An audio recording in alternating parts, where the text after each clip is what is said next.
Ezekiel 1, a vision of living beings. On July 31 of the 30th year, while I was with the Judean exiles beside the Kebar River in Babylon, the heavens were open and I saw vision of God. This happened during the 50 years of King Jerusalem captivity.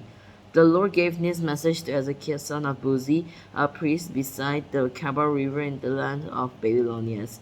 And he felt the hand of the Lord take hold of him.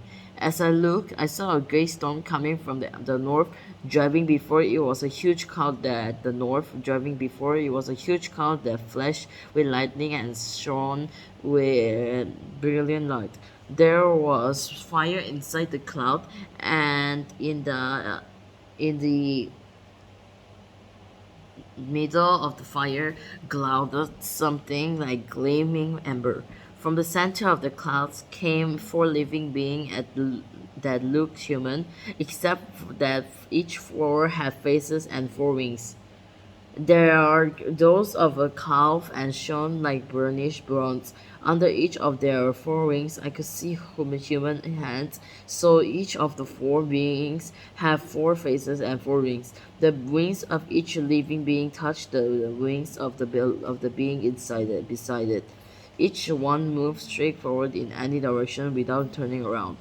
Each had a human face in the front, the face of a lion on the right side, the face of an ox on the left side, and the face of an eagle on the back, and had two pairs of outstretched wings.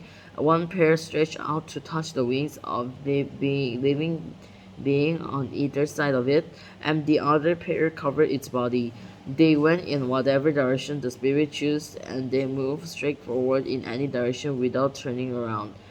The living beings looked like bright coals of fire or brilliant torches, and lightning seemed to flash back and forth among them. And the living beings darted to and fro like flashes of lightning. As I looked at this being, I saw four wheels touching the ground beside them, one wheel belonging to each. The wheel sparkled as it was made of beryl. All four wheels looked alike and were made the same. Each wheel had a second wheel turning crosswise within it.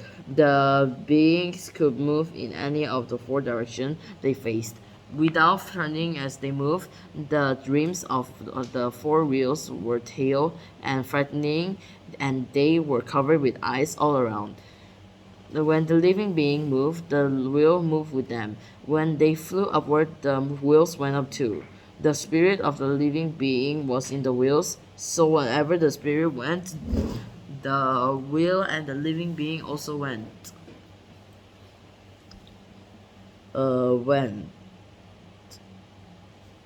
flew upwards. So when the being moves, the wheels moved. When the being stopped, the wheels stopped. When the being flew upward, the wheel rose up, for the spirit of the living being was in the wheels.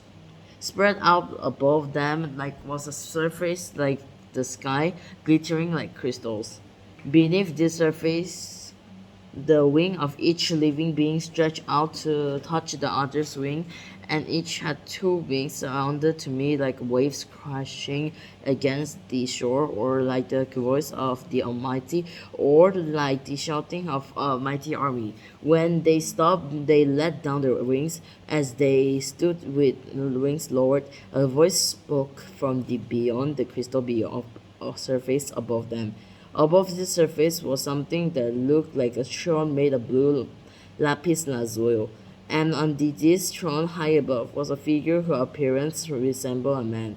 From what had appeared to be his waist up, he looked like gleaming ember flickering like a fire, and from his waist down he looked like a burning flame shining with splendor, while all around him was a glowing halo like a rainbow shining in the clouds on a rainy day. This is what the glory of the Lord looked like to me. When I saw it, I fell face down on the ground, and I heard someone's voice speaking to me.